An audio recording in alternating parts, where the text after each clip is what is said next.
These are some Dinar Guru updates, starting off with Sandy Ingram article quote, Iraq's oil revenues rose to $11.4 billion in May. We were so busy with Iraq's government gridlock that we did not acknowledge oil revenue for May. Iraq's oil financial revenues in May of 22 were 11.4 billion, up 93% from May of 21, where the oil revenue was $5.9 billion paid in US dollars for last month's oil revenue. Bruce, via Wiser Now, it looks like we're going to be notified in the next few days. Information suggested that the Redemption Center staff would be going in Monday a.m. to set our appointments. That is what we're hearing from a pretty reliable source. A lot of people we normally talk to have been put under gag orders, and the new NDA, and it's quiet. Let's see what happens in the next 3 to 4 days. Nader from the Mid-East, I've been reading a lot, in my opinion, in my experience, my this and that. Nobody has an opinion in this. Nobody has experience of this besides the CBI. The CBI knows everything. It's not the IMF. It's not the World Bank who's going to make the decision. The CBI will make this decision. They would say, hey, we're losing money. We have to change our rates, and we're going to change our rate, and that's it.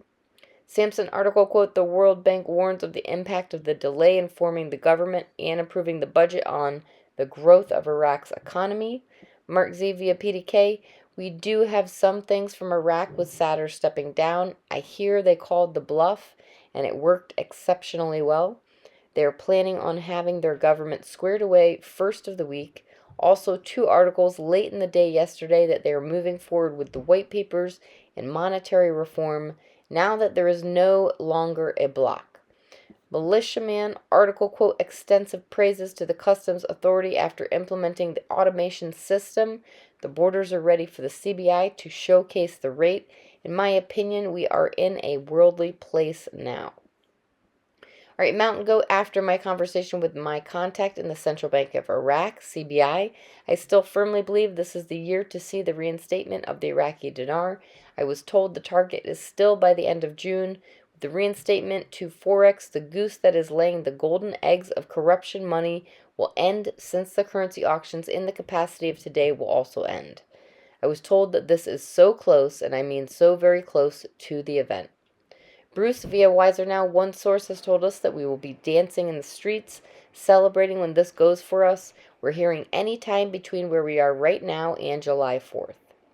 Militiaman article quote, Maysani issues a book documenting Iraqi stamps and coins, unquote. Militiaman says timing, if this is being exposed, is not by coincidence, in my opinion. They'll likely, once they reissue a new exchange rate, will have a need for coins. Thus, the book would be expected to be updated to reflect this next historical move. All right, the Central Bank of Iraq has shown to the Central Bank of England new currency with a need for smaller increments to make change. That is, that they showed them the NSCNs when we saw the ATMs that have new innovative technology to recycle currency. The rollout of the new exchange rate education is, in my opinion, fully underway, all while the EFSL has a time clock to be presented in the Gazette.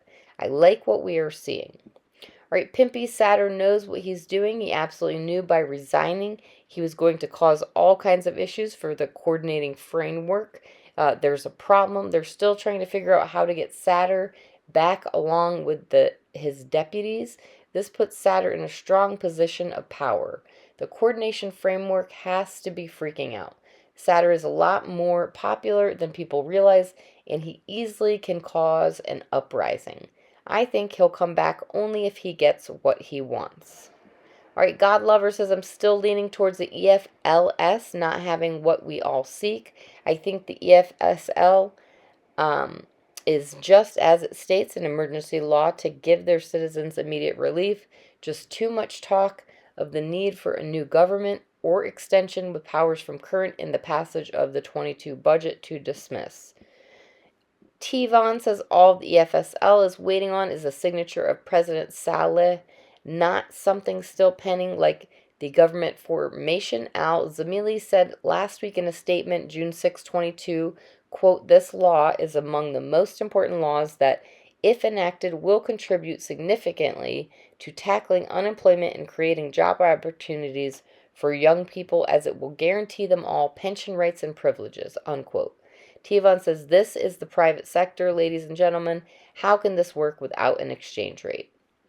All right, Sandy Ingram says Iraqi law stipulates that when the lawmakers resign from parliament, their seats are to be distributed to the runner-up parties. What this means is Iran's Sunni influence in Iraq will likely grow considerably. This may not be the best outcome for investors. The runner-ups are Iran-backed supporters. All right, Samson article quote, Al-Maliki flirts with al-Sadr and offers cooperation. Frank 26 article quote, the central electronic platform for letters of guarantee enhances confidence in banking transactions.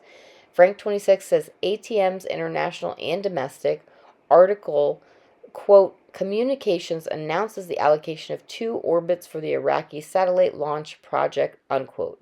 Frank 26 says satellites are for international communication. Isn't that correct, Musk?